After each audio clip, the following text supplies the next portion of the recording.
विधानसभा उपचुनाव मिल्कीपुर जो मर्यादा पुरुषोत्तम राम की नगरी में आता है, मतगणना शुरू है। मुझे शिवतुल्य मतदाताओं पर, प्रभु श्री राम की कृपा पर, हनुमान जी की कृपा पर, माँ सरयू माई की कृपा पर और हमारे नेता माननीय अखिलेश यादव जी की कृपा पर यकीन और विश्वास के साथ कह रहा हूं कि भारतीय जनता पार्टी ने यूं तो बेईमानी का पूरा रिकॉर्ड तोड़ दिया गया। विश्व में जो गिनीज में नाम दर्ज किया है बेईमानी में, और इसके बारे में हमने बहुत पहले कई बार, यहाँ तक 4 फरवरी को चुनाव आयोग भारत सरकार, चुनाव आयोग उत्तर प्रदेश, उनके सामने पूरी बात रख दिया था। एक एक अक्षर उन्होंने पढ़ा और जो जो शिकायतें और संभावनाएं थी जिनके बारे में मैंने उनको पूरी तरह से, और यहाँ के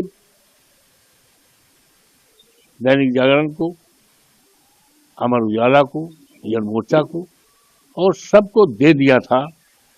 और चुनाव जब हो रहा था तो जिन जिन शिकायतों पर, संभावनाओं पर मैंने दिया था, वो सारी हमारी शिकायतें, संभावनाएं पूरी तरह से उस समय साबित हो रही थी।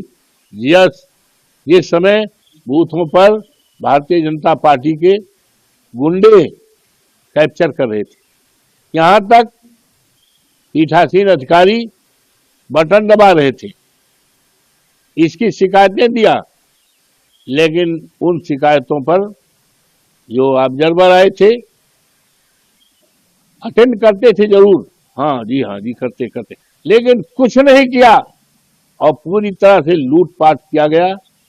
इसके बावजूद भी भारतीय जनता पार्टी हारेगी। समाजवादी पार्टी का उम्मीदवार, अखिलेश यादव जी का उम्मीदवार, पीडीए का उम्मीदवार अजीत प्रसाद जीतेगा और एक इतिहास इस देश में कायम होगा कि मर्यादा पुरुषोत्तम राम की धरती पर जिस तरह से भारतीय जनता पार्टी ने प्रभु श्री राम की मर्यादा को खंडित किया, फर्जी वोट डलवाया, कार्यकर्ताओं के पीठ पे लाठियां मारी, पुलिस के लोगों ने न जाने कितनी भद्दी गालियां दी, ये सारा रिकॉर्ड बनाया है बेईमानी का।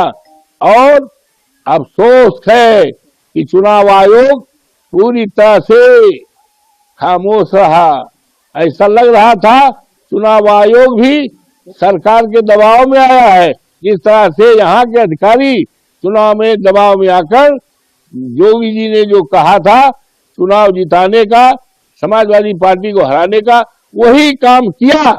लेकिन इसके बावजूद भी आज मतगणना हो रही है, समाजवादी पार्टी जीतेगी, भारतीय जनता पार्टी हारेगी और देश दुनिया में एक इतिहास बनेगा और भारतीय जनता पार्टी के सफाया की शुरुआत मिल्कीपुर से होगी।